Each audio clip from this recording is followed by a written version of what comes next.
Welcome to this recounting of one of the most disturbing cases recorded in the history of Savannah, Georgia. Before we begin, I invite you to leave in the comments from where you are viewing this and the exact time at which you are listening to this narration. We are interested to know to which places and at what times of day or night these documented accounts reach. Bienvenido a este recorrido por uno de los casos más inquietantes registrados en la historia de Savannah, Georgia. The Georgian port city, normally spared the worst of the season's bite, found itself caught in the grip of a cold front that swept down from the north, bringing with it a stillness that seemed to settle over the elegant squares and cobblestone streets like a shroud. It was during this peculiar winter that the name of Josiah Green first appeared in the meticulously kept records of the Savannah Medical College. The college itself was still in its nascent stages, having only been established a decade prior as the second medical institution in Georgia. Its building on the northwest corner of Taylor and Habersham Streets stood as a testament to the city's growing prominence and its aspirations towards scientific advancement and medical prestige. Josiah Green was not a student at the college. An enslaved man of approximately 30 years of age, according to the records, who had been acquired by the college for what was described in the faculty minutes as anatomical and physiological examinations of most particular interest to the advancement of medical knowledge. The story of what happened to Josiah Green in the winter of 1843 has been carefully extracted from a compilation of sources. Fragments of faculty meeting minutes, personal diaries of medical students present during this period, letters exchanged between professors at the college, and records from the city's hospital. He was not a professor, nor a benefactor whose name might be etched into the cornerstone of a new wing or laboratory. Josiah Green was property. Most telling were the notes of Dr. William Prescott, a physician whose detailed observations would later be filed away and forgotten in the archives of the Georgia Historical Society until they were discovered during a renovation in 1965. By all accounts, Josiah Green had been a field hand on the McAlpin plantation, located 12 miles west of Savannah. He had come to the attention of plantation owner Thomas McAlpin when several workers reported that Green possessed an unusual ability. He could see in near total darkness. According to the accounts, Green was able to navigate the plantation grounds on moonless nights with the same confidence as in daylight. He could identify people by their silhouettes at distances that confounded others, and most remarkably, could apparently discern colors in light so dim that others saw only gradations of shadow. Initially, McAlpin had dismissed these stories as plantation folklore, the kind of mythologizing that often surrounded individuals of exceptional skill or peculiarity. Yet his curiosity was piqued when, during an unexpected inspection of the quarters after nightfall, he witnessed Green reading by the light of a single, nearly spent candle that cast barely enough illumination to see the floor beneath it. McAlpin, a man known for his connections to Savannah's elite, including several board members of the Savannah Medical College, mentioned this curiosity to Dr. Everett Thornfield at a gathering of the Savannah Gentlemen's Association in early January of 1843. Thornfield, a professor of anatomy and ophthalmology at the college, was immediately intrigued. What followed was a transaction recorded in McAlpin's ledger with the clinical brevity that characterized the dehumanizing economics of slavery. January 12, 1843.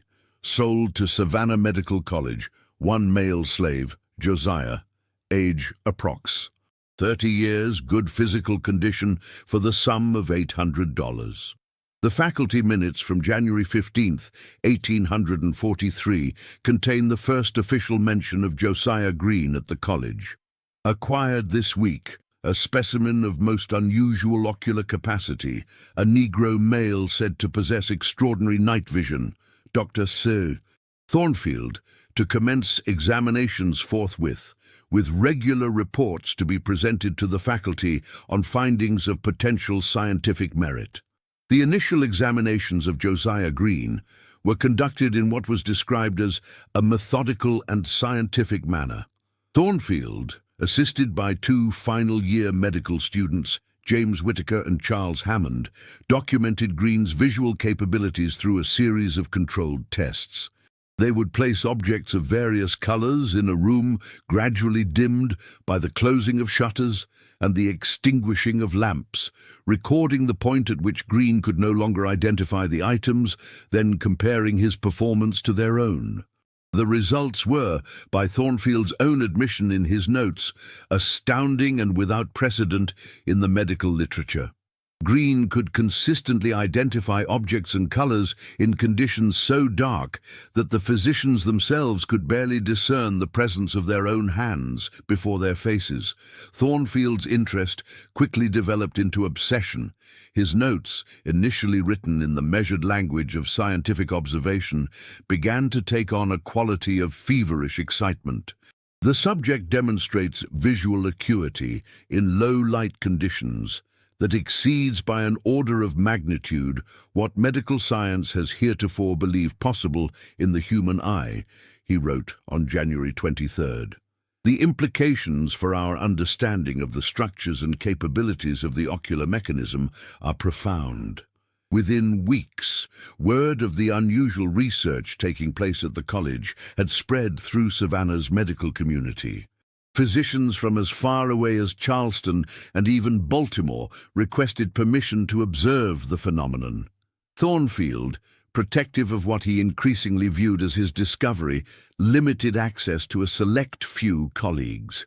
One of these was Dr.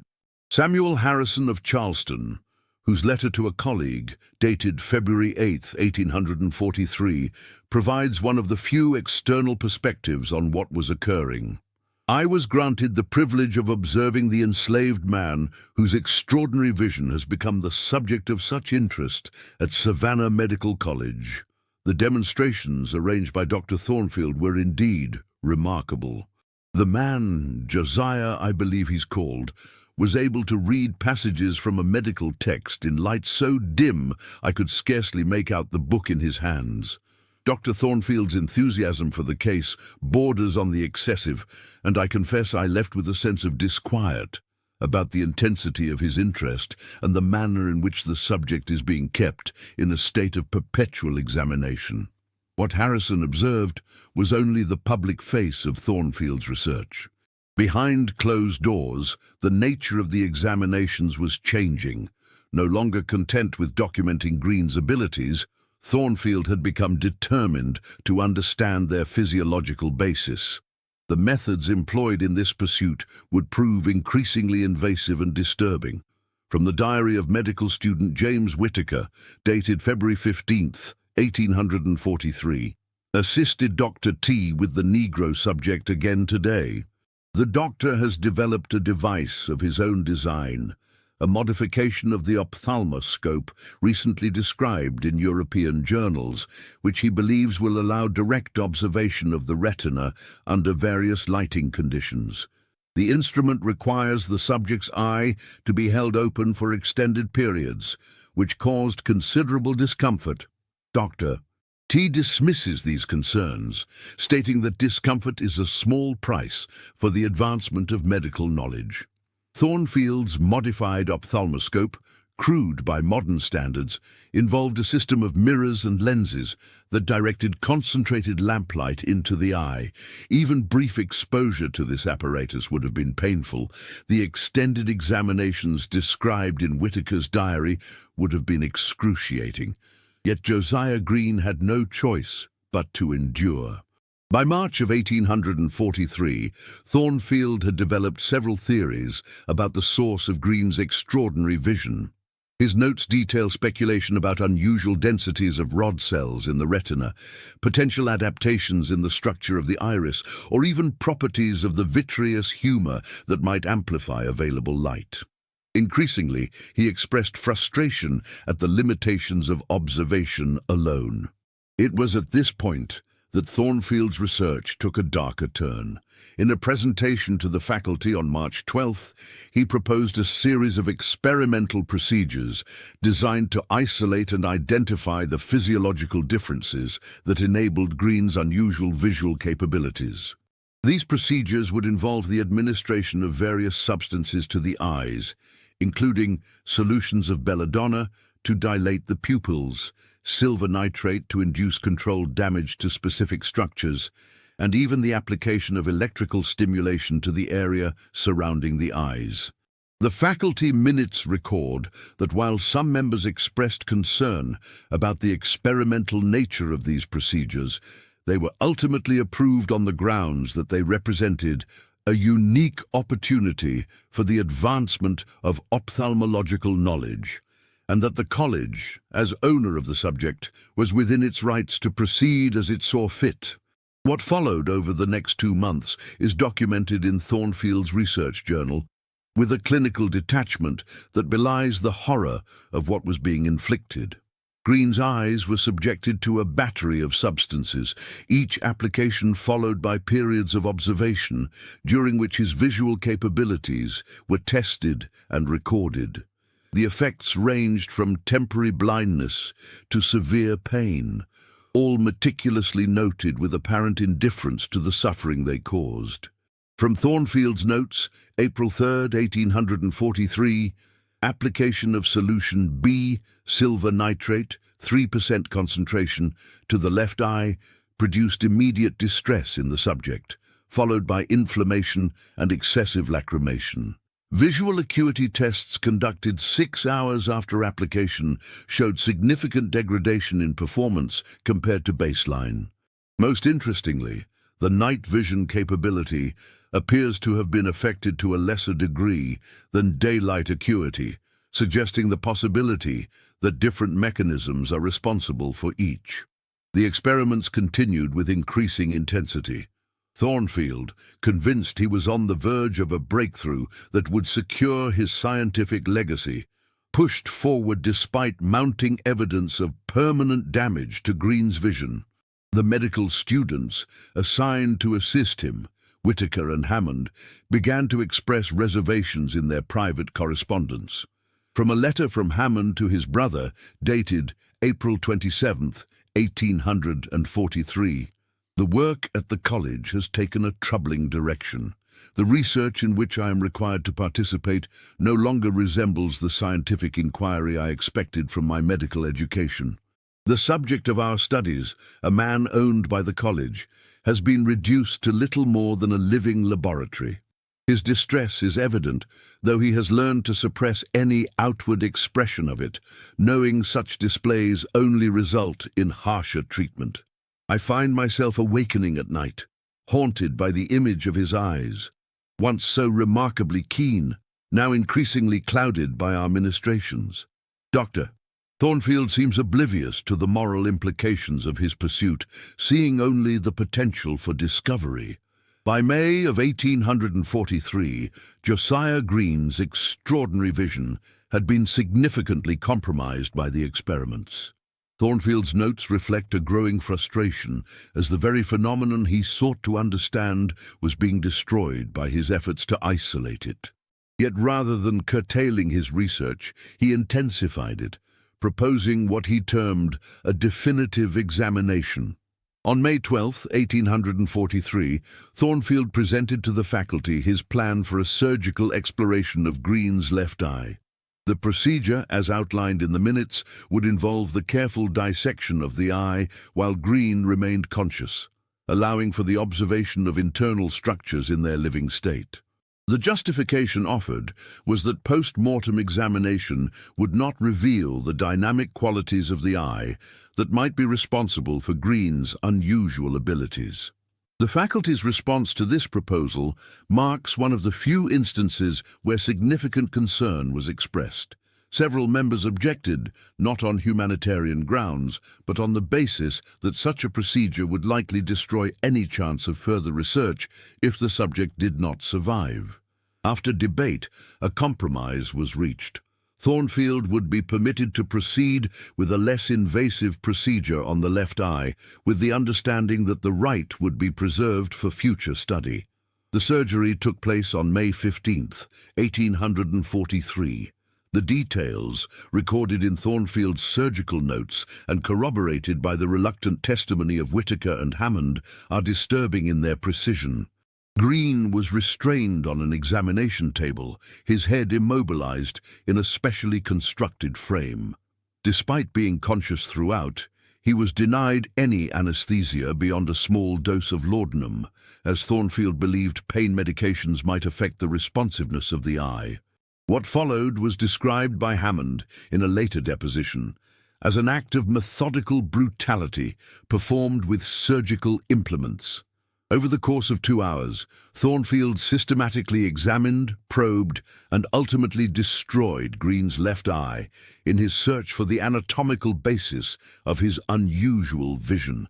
The aftermath of this procedure is documented with clinical detachment in Thornfield's notes. Subject recovered from the primary examination without major complications. Infection of the orbital cavity was controlled with silver nitrate solutions.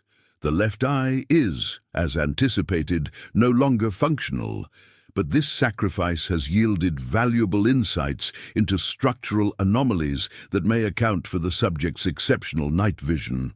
Most notable was the unusual density of structures at the peripheral retina, samples of which have been preserved for microscopic examination.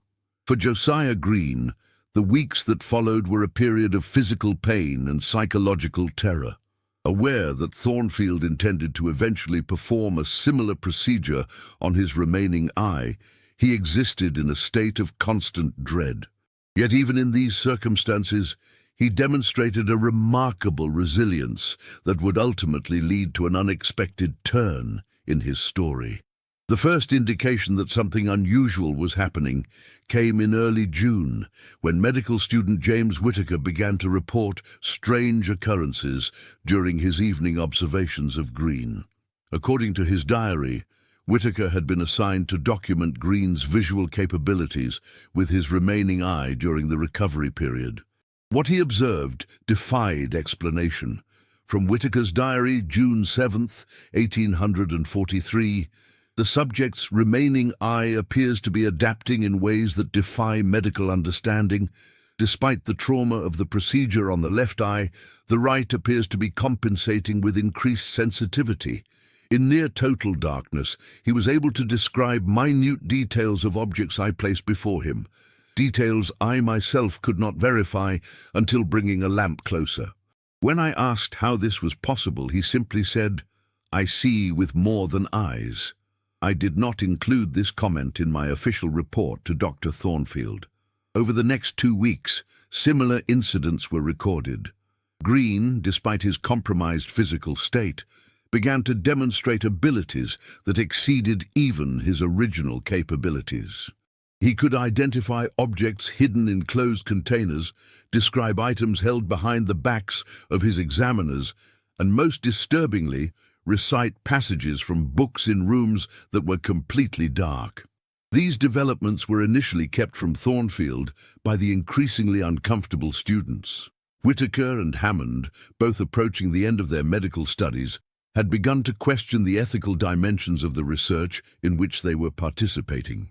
Their hesitation to report Green's seemingly impossible new abilities stemmed from a growing concern about what Thornfield might do in response. Their concerns proved well-founded. When Thornfield eventually learned of these developments in late June, his reaction was one of intense excitement rather than scientific skepticism.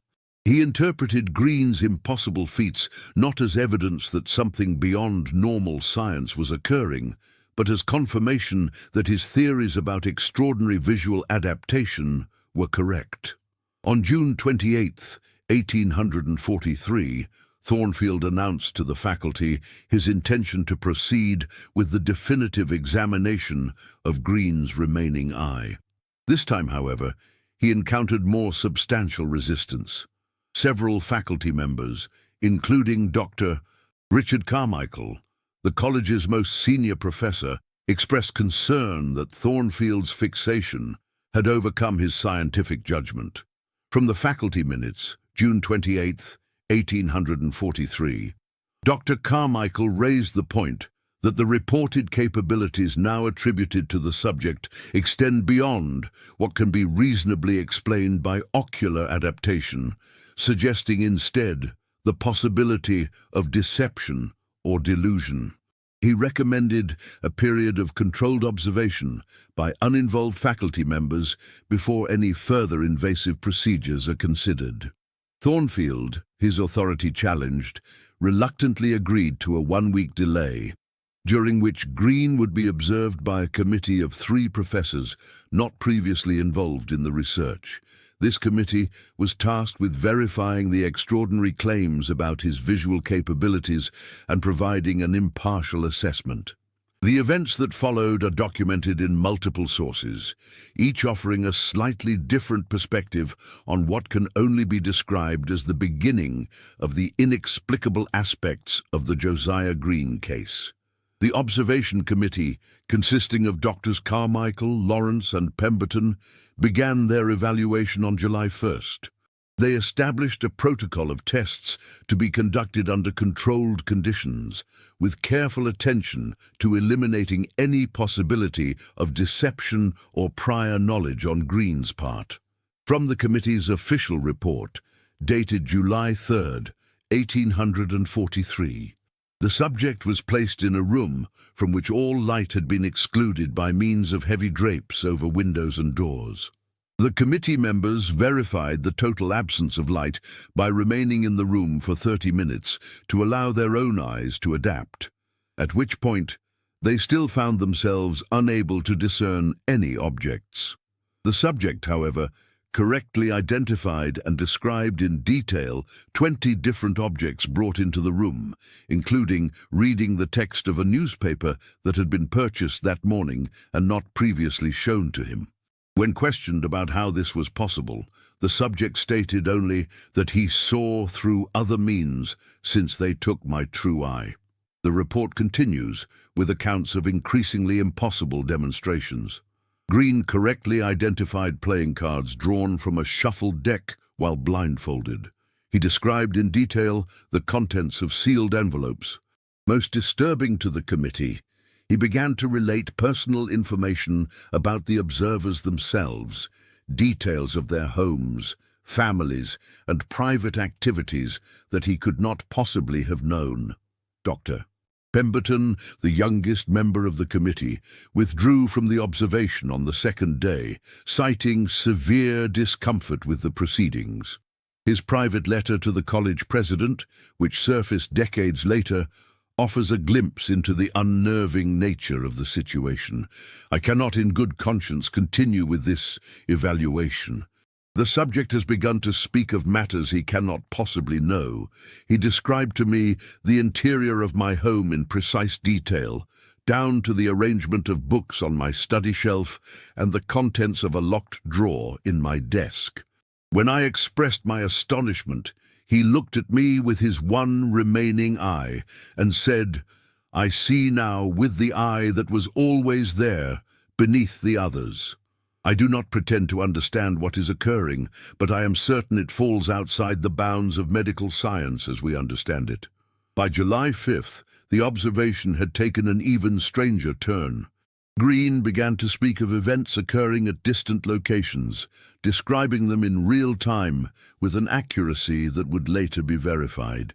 He told Dr. Carmichael of a fire that had broken out at the docks, providing details that matched exactly with reports that reached the college hours later. He spoke of conversations taking place in other rooms of the building, repeating them word for word.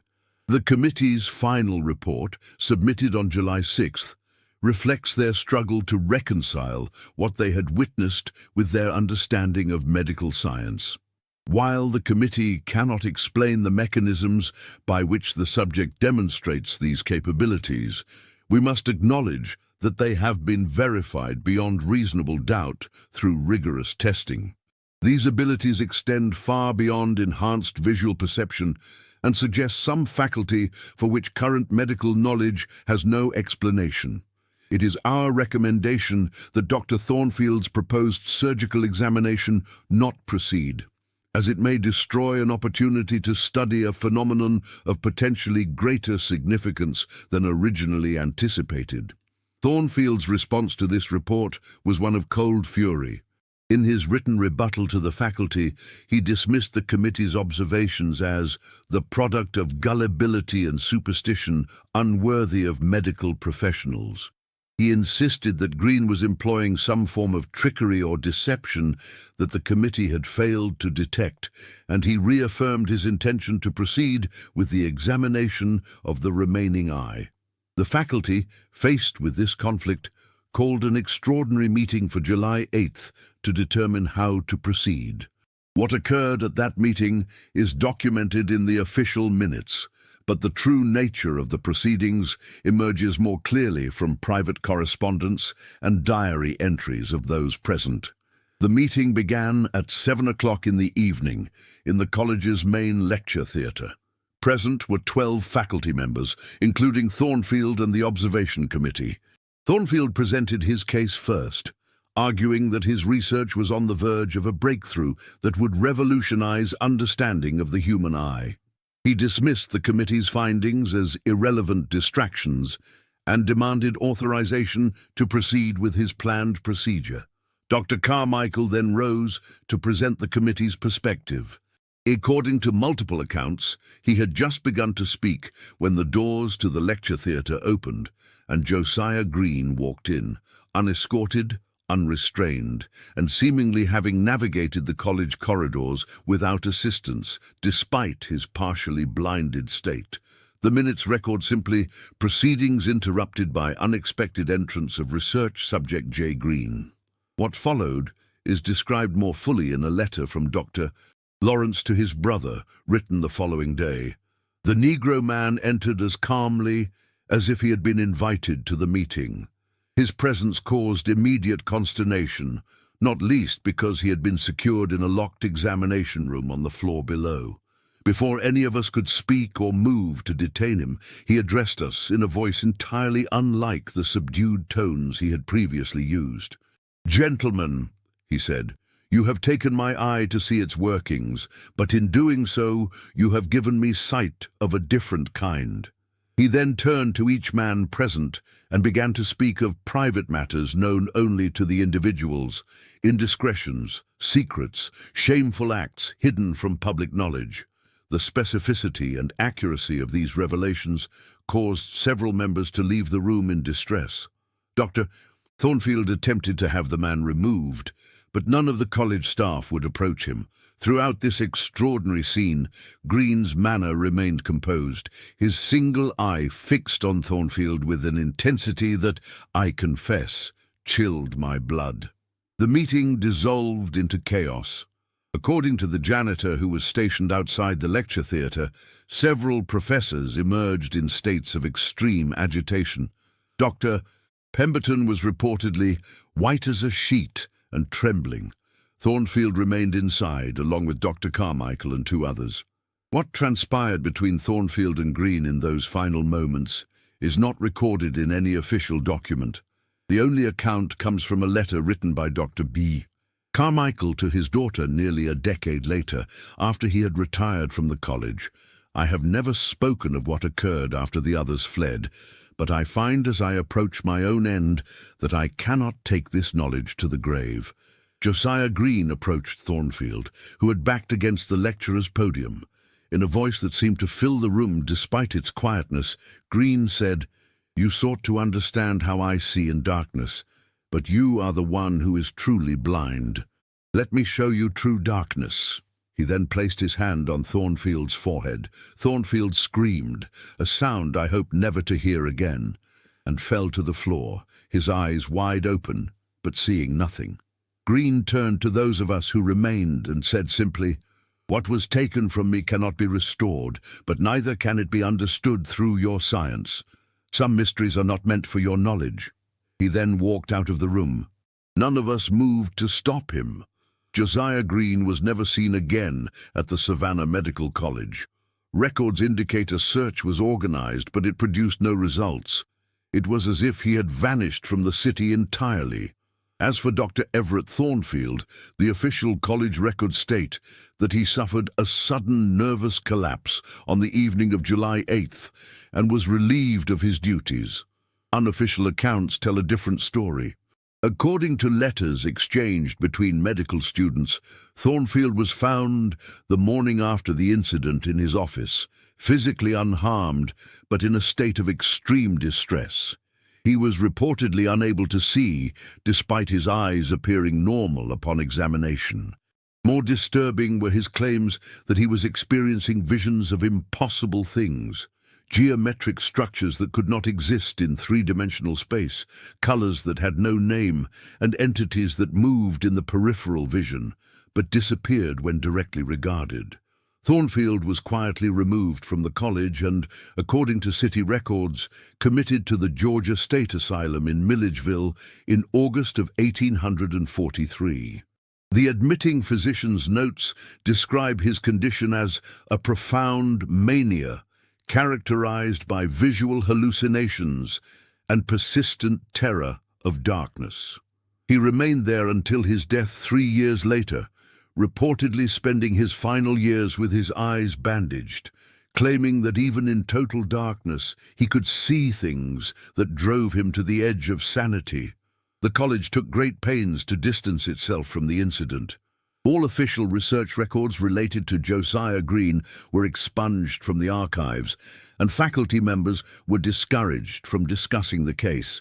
The few documents that survive do so only because they were private correspondence or journals kept outside the institution. As for Josiah Green himself, there is one final mention in the historical record. A report from the harbour master of Charleston, dated September 12, 1843, notes the arrival of a merchant vessel from the West Indies, whose captain reported an unusual passenger they had taken on in Savannah.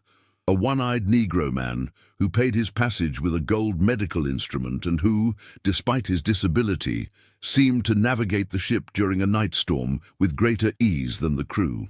The report notes that the man disembarked in Charleston and was not seen again. Their matters might have rested. The story of Josiah Green fading into obscurity like so many other victims of medical experimentation in the era of slavery. However, in 1868, a curious account appeared in the diary of Reverend Thomas Markham of the First Presbyterian Church of Savannah. According to Reverend Markham's entry for November 3rd, he was called to the deathbed of Charles Hammond, by then a practicing physician and one of the last surviving witnesses to the Josiah Green incident.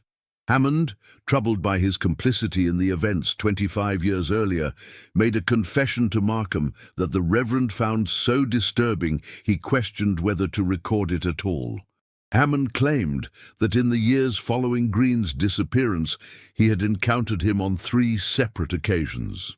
The first was in 1847, on a street in Baltimore where Hammond had relocated after completing his studies.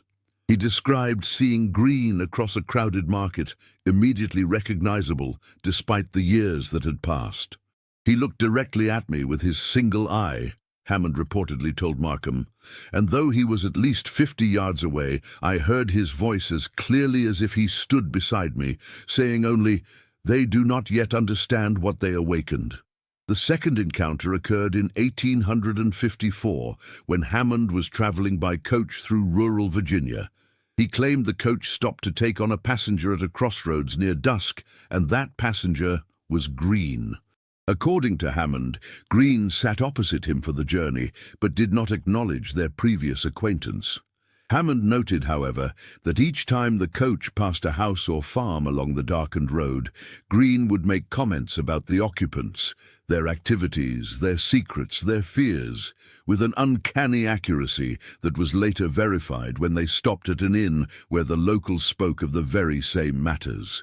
The final encounter, which Hammond described from his deathbed with great distress, occurred just 1 week before his terminal illness began. He claimed to have awakened in the night to find Green standing at the foot of his bed. Green's appearance had not changed in the 25 years since the events at the medical college. He had not aged, his clothing was identical, and his single eye regarded Hammond with the same intensity he remembered. Green allegedly spoke only a few words. "Your time is measured now, as mine was then. But you showed kindness at the end, so I grant you this. Your passing will be easier than his." Hammond died the following day. Reverend Markham, troubled by the confession, made inquiries about the fate of Dr. Thornfield, whose name Hammond had mentioned. What he learned contributed to his reluctance to record the full account. According to asylum records Markham obtained, Thornfield had spent his final days in a state of escalating terror. The attending physician's notes from the week before his death describe how Thornfield became convinced that something was growing behind his eyes, something that had been planted there and was slowly consuming his mind from within. His final coherent words, recorded by a night attendant, were reportedly, "He is here. He stands in the corner where the shadows are deepest. But it is not shadows I see now. It is what lies beneath them, what has always been there watching." Reverend Markham concluded his diary entry with a reflection that perhaps best captures the lingering unease that surrounds this forgotten episode in Savannah's history. "I have always believed that the sins of men, especially those committed against the most vulnerable among us, carry consequences that extend beyond our understanding." The story related to me by Dr. Hammond suggests something more troubling still, that there are aspects of this world, and perhaps what lies beyond it, that we glimpse only in the most terrible circumstances, when human cruelty tears a veil that was placed for our protection. If what Hammond believed at the end is true, then Josiah Green found behind his extraordinary eyes something that our science could not explain and our faith might tremble to confront.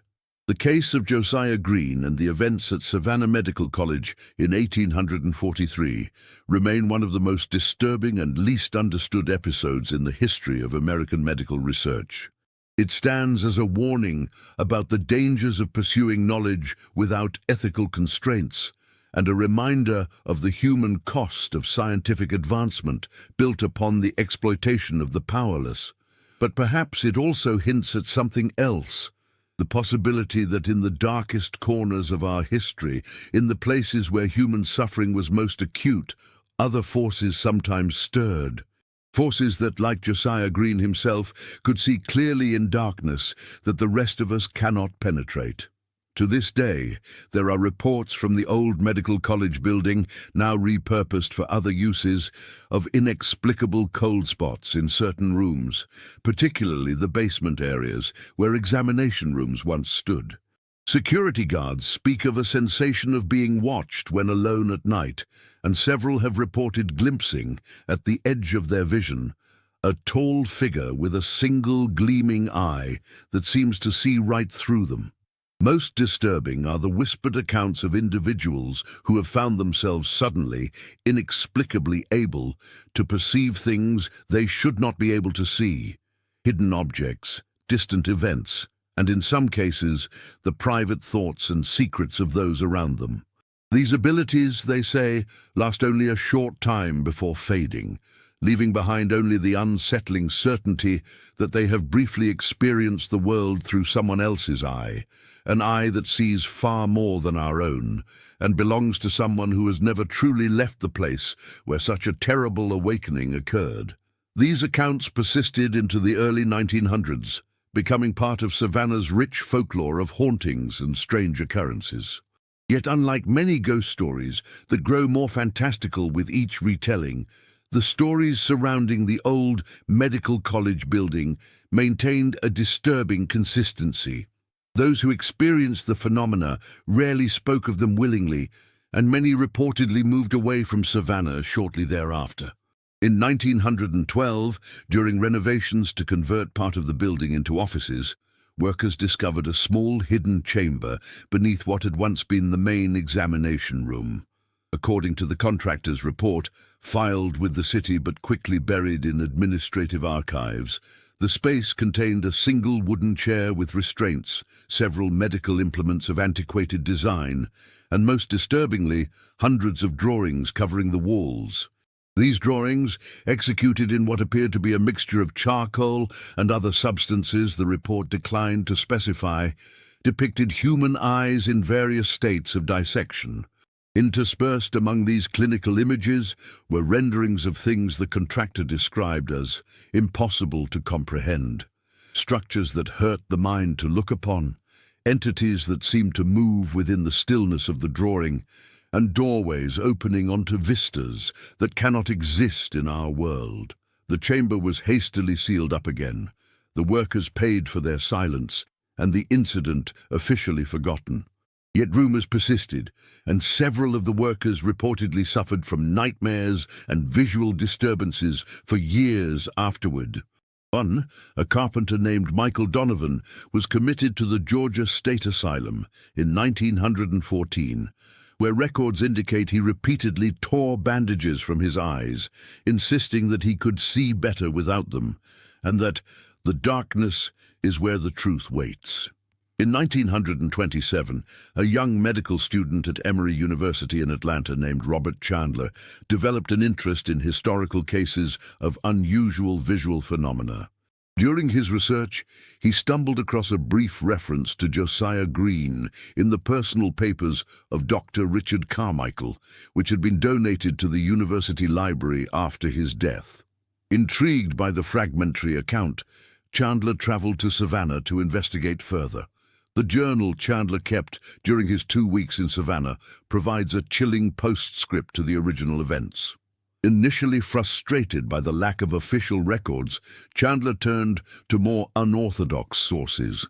Elderly residents who might have heard stories passed down, descendants of those connected to the medical college and the city's community of formerly enslaved people and their families, who maintained oral histories rarely recorded in official documents. What he pieced together suggested that the story of Josiah Green extended far beyond the events of 1843. According to multiple accounts Chandler recorded, Green had not simply disappeared after leaving the medical college. Instead, he had remained in the shadows of Savannah for decades, occasionally glimpsed but never apprehended, seemingly untouched by age. From Chandler's journal, October 12, 1927, met today with Mrs. Eleanor Winters, age 92, who as a child lived near the old Taylor estate at the city's edge. She recounted how in the late 1850s, families in the area spoke of a one-eyed man who could be seen standing at the forest's edge on moonless nights. Children were warned not to venture out after dark, not due to fear that the man might harm them, but because those who spoke with him came back changed. When I asked her to elaborate, Mrs. Winters became agitated and would only say that her own cousin at age 16 had supposedly encountered this figure, and afterward knew things no one should know. When people would die, what secrets they kept, what darkness lived in their hearts. The cousin was eventually sent away to relatives in Boston as her knowledge became too disruptive to the community. Chandler's investigations led him to increasingly obscure sources as conventional research avenues proved fruitless. He documented conversations with practitioners of Gullah Geechee spiritual traditions in coastal communities outside Savannah, who spoke of a figure they called the Watcher, or him who sees through. A one-eyed man who was said to appear to those who had suffered great injustice, offering them sight beyond sight. Most compelling were the accounts Chandler collected from formerly enslaved individuals and their descendants, who spoke of a figure who moved through the underground. Railroad networks in the years leading up to the Civil War. A man with one eye who could navigate in perfect darkness, who always knew which routes were safe and which were watched, who could look at a person and know whether they could be trusted. Some credited this mysterious guide with saving hundreds of lives, yet they also spoke of how those who traveled with him often developed unusual abilities themselves, heightened awareness, intuitions that bordered on supernatural, and in some cases the ability to perceive things hidden from normal sight. Chandler's research took a darker turn when he managed to locate burial records from the Georgia State Asylum, indicating that Dr. Everett Thornfield had not been interred in a marked grave after his death, but had instead been subjected to an autopsy, with particular attention paid to his eyes and brain. The autopsy report, which Chandler obtained through connections at Emory Medical School, contained disturbing observations. From the report, dated March 18, 1846, examination of the optical structures reveals no physical abnormality that would account for the subject's reported blindness. However, the vitreous humor of both eyes contains unusual particulate matter of unknown composition, black in color and seeming to move within the fluid, even after extraction. More concerning are the observed changes to the brain tissue surrounding the optic nerves, which exhibits patterns of discoloration and structural alteration that defy classification. These regions have been preserved in solution for further study. Chandler noted that no record of these preserved specimens could be found, and inquiries to the state medical authority were met with evasion and eventually outright refusal to discuss the matter. This institutional silence only strengthened his determination to uncover the truth about Josiah Green and what had really occurred at the Savannah Medical College. On October 18, 1927, Chandler gained access to the old medical college building, by then partially abandoned, with only the front sections used as administrative offices for a shipping company. His journal describes how he waited until evening, then made his way to the sealed basement area where the examination rooms had once been. What he found there, and what found him, is recorded in a final, frantic journal entry dated October 19th, written in handwriting that becomes increasingly erratic as it progresses. "I have seen what they uncovered. God help me, I have seen through his eye." The basement walls still hold the memory, not just of what was done to him, but of what was awakened. I broke through the plaster in the furthest room, where the old examination chair still stands, bolted to the floor and stained with substances I dare not contemplate. Behind that wall I found it, the chamber the workers discovered in 12. But there was more, so much more than was reported. The drawings cover every surface, floor to ceiling, not just of eyes and anatomical studies, but of vistas that cannot exist, geometries that make the mind rebel, entities that seem to exist between the lines rather than within them. And at the center of it all, a small table bearing a single object, a glass jar containing what can only be Josiah Green's removed eye, perfectly preserved, still somehow moist and vital after 84 years. The pupil dilating and contracting as if in response to light, or perhaps to thoughts. I did not mean to break the jar, I swear this. It slipped from my hands as I lifted it, shattering on the stone floor. The fluid splashed my face, entered my eyes before I could close them. The burning was immediate and agonizing, but it was nothing compared to what followed. I see now. God help me, I see. Not just this room, not just this building, but everywhere, everywhen. The walls are transparent, the darkness filled with presence. I see Savannah as it was, and as it will be, layers of time stacked upon each other like pages in a book, and moving through it all, unchanging, untouched by years. Josiah Green. He is watching me write these words. He is standing in the corner of this room, his single eye regarding me, with neither malice nor compassion, simply recognition. He speaks, though his lips do not move. What you have taken into yourself cannot be removed. The seeing once begun does not end until you do.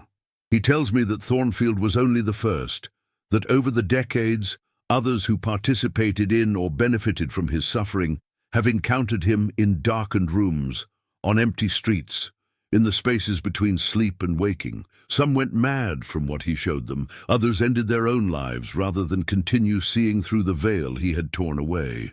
But some, he says, were granted mercy. those who had shown him kindness, who had recognized his humanity even as others denied it. To these, he gave only glimpses, controlled visions, rather than the flood that overwhelms. I asked him, my voice shaking, which I would receive. He smiled then, the first expression I had seen on his face. That, he said, depends on what you do with what you now see. Knowledge is neither punishment nor reward on its own. It is what you build with it that determines its nature. He is gone now, but the seeing remains. I look down at my hands and can see the bones beneath the skin, the blood flowing through veins, the very atoms shifting and dancing. I look at the walls and see through them, beyond them, to other rooms, other buildings, other worlds that exist alongside our own, separated by barriers thinner than we imagine. I understand now why Thornfield went mad, why the workers who found this room suffered as they did. The human mind is not meant to see so much, to know so much. Reality is filtered for our protection, not our limitation. I don't know how long I can bear this sight. Already, I feel my thoughts becoming untethered as perceptions that have no name in human language flood through my consciousness. I see connections between events separated by decades, causalities that run backward as well as forward, possibilities branching like rivers from every moment. And through it all, moving like a shadow among shadows, I see him, watching, always watching, with that single perfect eye that science sought to understand, but succeeded only in liberating from its human constraints. If you are reading these words, if you have found this journal, I beg you, do not seek him out. Do not look for the hidden chamber. Some secrets are buried not to hide the truth, but to protect us from it. Some doors, once opened, cannot be closed again. He is here again, standing beside me now. He says it is time for me to choose madness, death, or acceptance of this gift that is also a curse. I don't know which to. The journal entry ends abruptly at this point. According to police reports filed on October 21st, 1927, Robert Chandler was found wandering the streets of Savannah in a state of extreme disorientation, unable to recognize familiar objects or respond coherently to questions. He was committed to the Georgia State Hospital, where he remained until his death 3 years later. Hospital records note that he was consistently calm and cooperative, though he insisted on being kept in rooms with the curtains drawn and lights extinguished, claiming he could see better in the darkness. Chandler's journal was discovered in the basement of the old medical college building by a maintenance worker in 1932.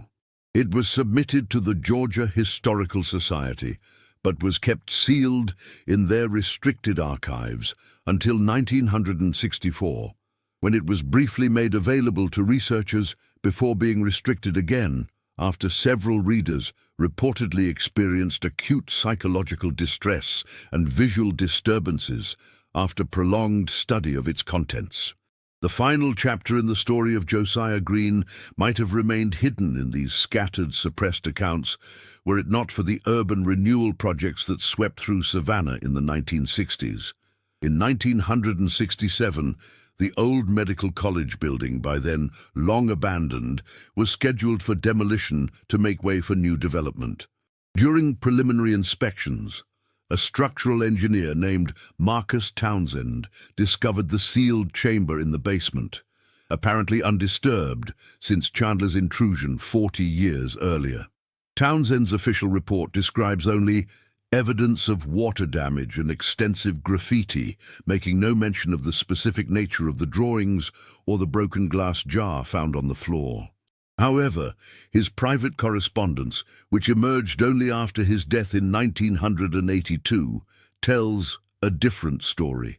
In a letter to his brother dated July 7, 1967, Townsend wrote, "Something happened to me in that basement room, David. Something I cannot explain and dare not speak of to anyone who wasn't there. The drawings on those walls were like nothing I've ever seen. They seemed to shift when not directly observed, to contain depths impossible on a flat surface. And the air in that room, it felt charged, alive with a presence I cannot name.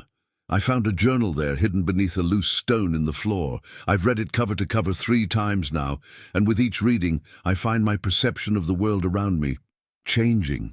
I notice things I never saw before, patterns in seemingly random events, connections between people who have never met, glimpses of what I can only describe as other layers of reality bleeding through the familiar. Last night, I saw him for the first time. The one-eyed man the journal describes. He was standing at the foot of my bed, regarding me with an expression I couldn't read. When I gasped and sat up, he didn't vanish like a dream or hallucination. He simply nodded, as if confirming something, and said, "The seeing continues. It always finds those who are ready or those who disturb its resting place." Then he was gone, not fading or walking away, but simply no longer present, as if he had stepped sideways out of our reality. I don't know what's happening to me, David. I don't know if I'm losing my mind or if I've been given a terrible gift. But I know this. I will not return to that building. I've told the company I'm ill and cannot continue the inspection. Let someone else make the final assessment. Let someone else decide its fate. I want nothing more to do with that place or what dwells within it. Townsend resigned his position 2 weeks later and moved to Arizona, where he lived in relative seclusion until his death. His family reported that he kept his home in near total darkness, with windows covered and minimal lighting, claiming that bright light caused him visual disturbances. He also reportedly developed an uncanny intuition, knowing things he had no way of knowing, predicting accidents before they occurred, sensing when distant family members were in distress, describing places he had never visited with perfect accuracy. The old medical college building was demolished in August 1967. According to workers present, as the wrecking ball struck the section containing the basement chamber, a cloud of dark, particulate matter erupted from the collapsing structure. Not dust, they insisted, but something that moved against the wind, swirling in patterns that seemed almost deliberate before dispersing into the air over Savannah. In the decades that followed, reports emerged from across the city of encounters with a tall, one-eyed figure, always glimpsed in moments of darkness or transition, twilight, dawn, the instant a light is extinguished. Those who experienced these encounters often reported subsequent changes in perception, heightened awareness, premonitions, the ability to sense emotions and intentions hidden from others. The most recent documented encounter occurred in 2012, when a doctoral student researching the history of medical experimentation on enslaved people in the antebellum South visited Savannah to examine archival materials. In her research journal, later submitted as part of her dissertation, she described an experience in her hotel room on the final night of her stay. "I was awakened at 3:15 a.m. by the sensation of being watched. Opening my eyes, I saw a man standing by the window, tall, dressed in clothing from another century, with one eye regarding me intently while the other socket remained empty. I was not afraid, which seems impossible in retrospect. Instead, I felt a profound sense of recognition, as if I had been expecting this visit. 'You seek to tell my story,' he said, his voice somehow inside my mind rather than in the air between us. 'But do you seek justice or merely knowledge?' I found myself answering truthfully that I wanted both, to bring to light the crimes of the past and to honor those who had suffered. He seemed to consider this, then nodded slowly. 'There is a box in the archives you have not yet seen,' he told me. It was misfiled deliberately, placed where no one would think to look.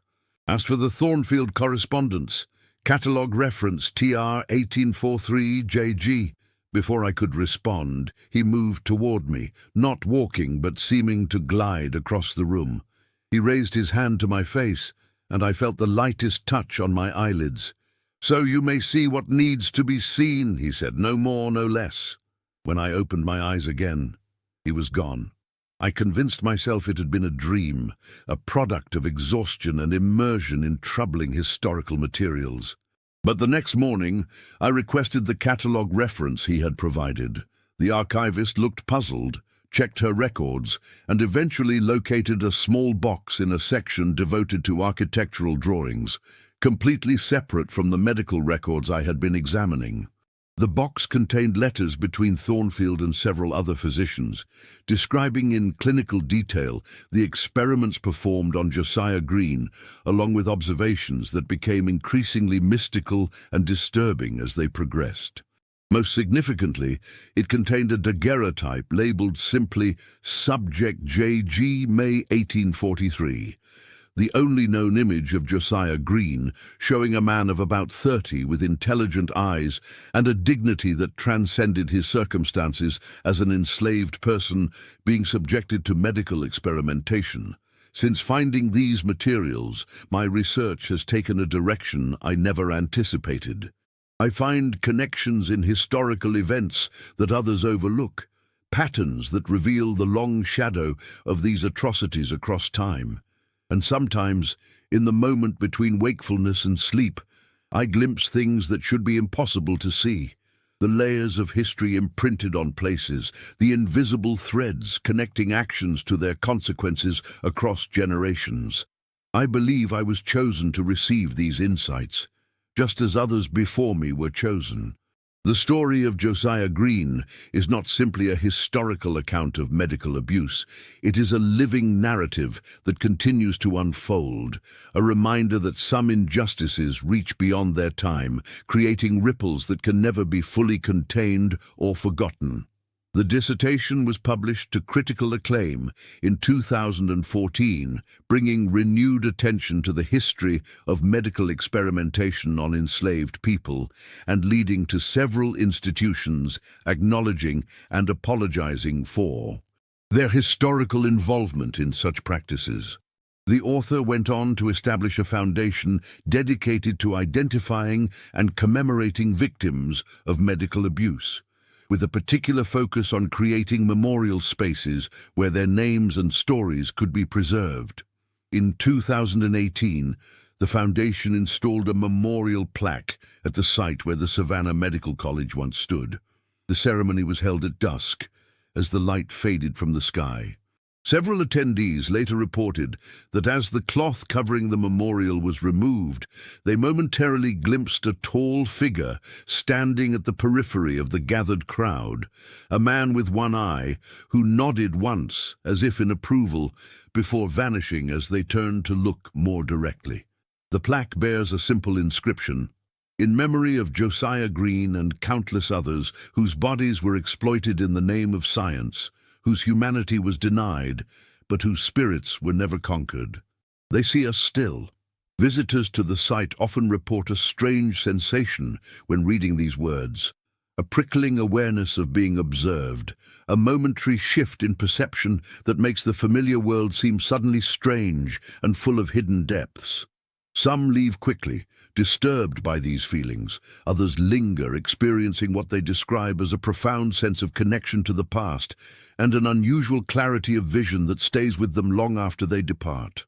Many report that in the days and weeks following their visit, they find themselves noticing things they had previously overlooked, injustices that had been hidden in plain sight, connections between seemingly unrelated events, and occasionally, in moments of perfect darkness, glimpses of a tall figure with one eye watching from the shadows. The story of Josiah Green continues to evolve, passed from person to person, a narrative that refuses to be confined to history books or academic papers. It has become part of Savannah's living heritage, a reminder that the past is never truly past, that some wounds transcend time, and that seeing and being seen are acts of power that can traverse the boundaries between worlds. Those who have encountered the one-eyed watcher, whether in dreams or waking life, often report the same message conveyed not in words, but in understanding. That true sight comes not from the eyes, but from something deeper, something that can be awakened when what we thought we knew is taken from us, leaving space for a different kind of vision to emerge. In the darkness that falls over Savannah each night, in the shadows that pool in its historic squares and along its cobblestone streets, his presence remains, neither ghost nor memory, but something in between, watching, waiting, seeing with the eye that science could not explain and could never truly take away.